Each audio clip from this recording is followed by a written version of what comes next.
the tremendous issue with creating one's persona and one's, self, constructed self.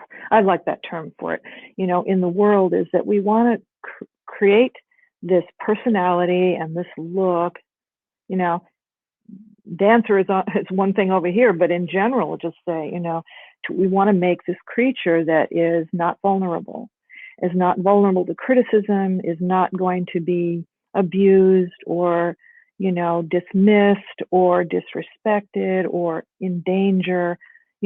That's a lot of what this construction is about. It's to keep us safe. Yeah.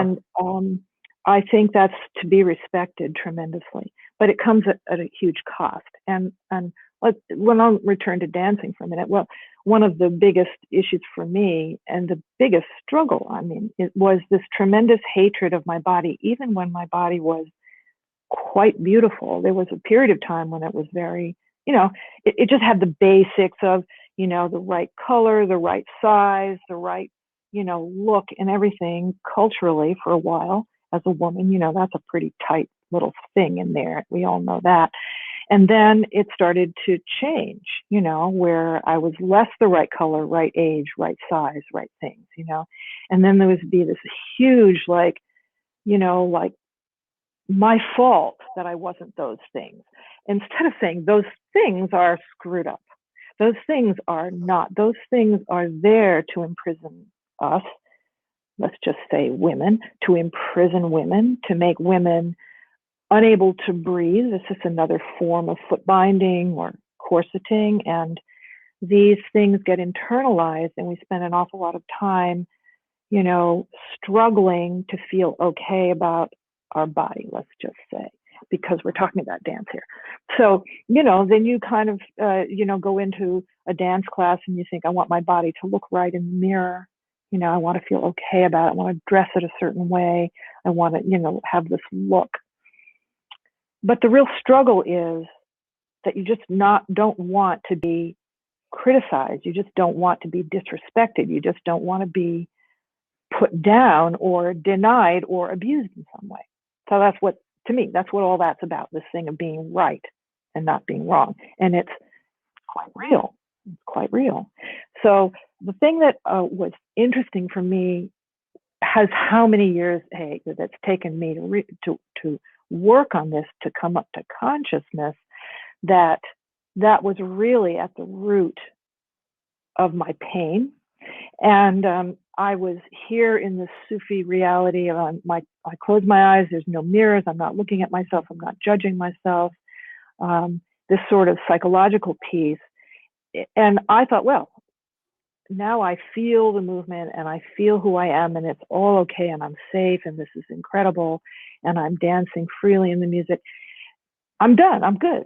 But no, I had to keep coming through this and wearing through this false self that I had built. Or it wasn't false in the sense of bad. It wasn't really me. It was the armor, the look I had to put on to get by and in the culture. And now I feel that, dance meditation, which is what I call the work that I teach, which is, of course, comes tremendously from the Sufi, but I also draw on some creative triggers and things from modern dance because they're very good. They kind of help you explore things and try things, and also from somatics because I was injured a lot. So I spent a lot of time with really great body workers and studied, materials that they offer. And I've combined these things into this form, whatever you want to call it, a shape or a container, where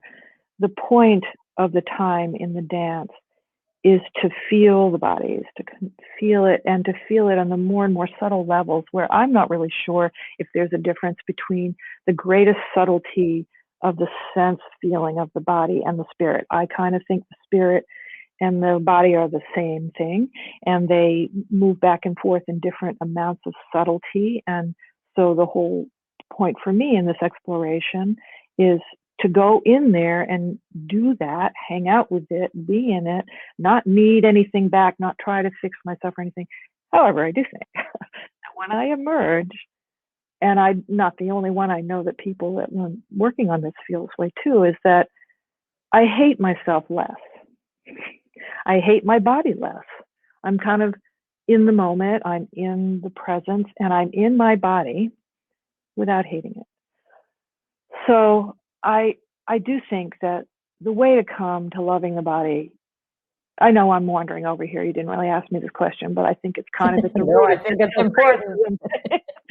is that the way to come to loving one's body is not to resist and you know, all the hating kind of messages, and to say, I am beautiful, I am, you know, I'm okay. Those are fine to do, but I think that's hard work. I think the easier thing is to go in and feel what's going on, because it's so fantastic. It's so, it's a dream of miraculous wonderment inside the movement, inside the being, inside the body, deep in there. And so when I spend more and more time in that feeling, that becomes a more dominant experience of my body. And that experience is wonderment and love and appreciation and pleasure, and like, what a great thing to be alive in a body. That's really, you know, that's what happens. So it's a slow process, but it's sort of replacing something bad with something good, not as a scripting process, but as an experience.